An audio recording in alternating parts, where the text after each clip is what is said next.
WBUR Podcasts, Boston.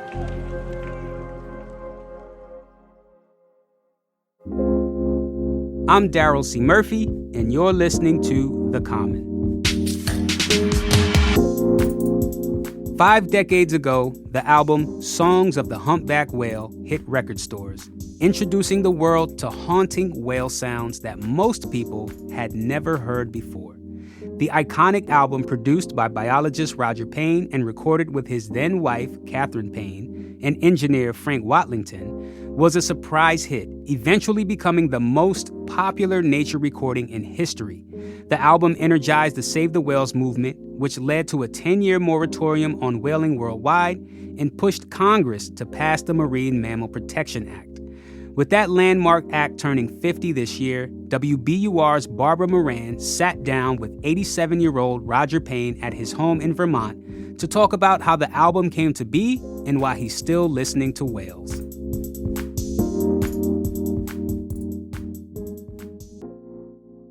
I'm Roger Payne. I'm a biologist. I study whales and the oceans and spend a lot of time worrying about the future of the oceans and of life on Earth. The first time I saw a whale up close, I was working at Tufts University and I heard an announcement that a whale had washed ashore on Revere Beach, and I decided I wanted to see it. By the time I got there, somebody else had carved their initials in the side of it, and somebody else had stuffed a cigar butt in the blowhole. And I stood looking at this animal. It was perfectly clear to me that nature was under the most appalling assaults, and most people didn't seem to know anything about it. And I thought, what could I do? And I thought, whales, that's what I could do.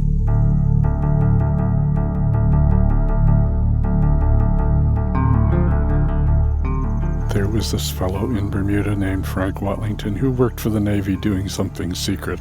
And he had heard sounds that he thought were whales, and they were quite elaborate. And so I went with my former wife, and we got a ride.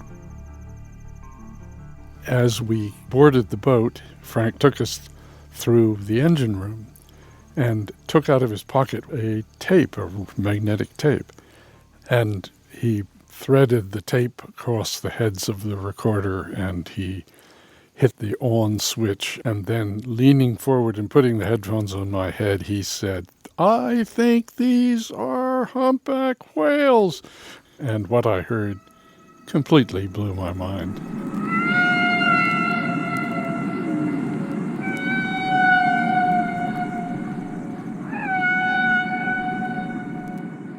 I had never heard anything in nature that was remotely as extraordinary a performance. Here, finally, was something that could get enough of the attention of the world and make it possible to get people concerned about whales.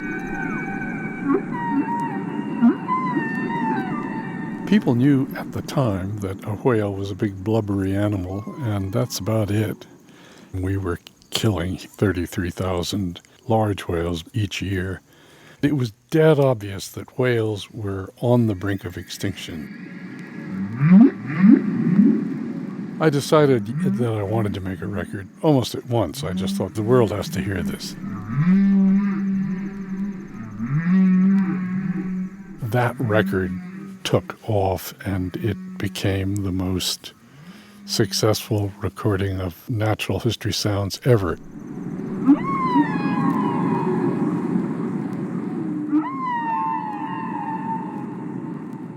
A lot of people weep when they hear these sounds.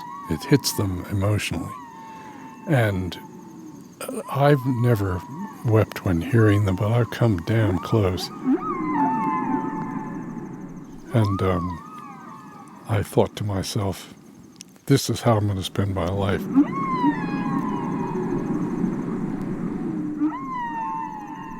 We're trying to translate whale speak. Do I think it's going to be the same sort of full, rich language that humans have? No, I certainly don't. But I think it will have some very complex and interesting things. I would love to ask them simple things, But I would say, sing. Or again. Sorry would be a good word to say.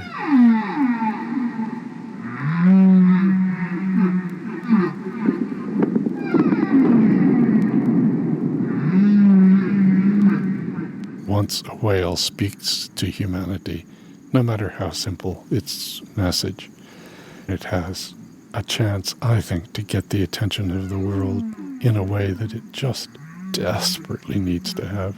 And once that happens, I think all sorts of change will occur. And once that begins, then I am filled with hope. Thanks to Barbara for that report. And that's all for today.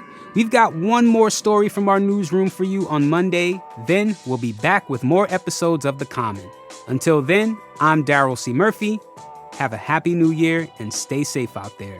I'll talk to you soon.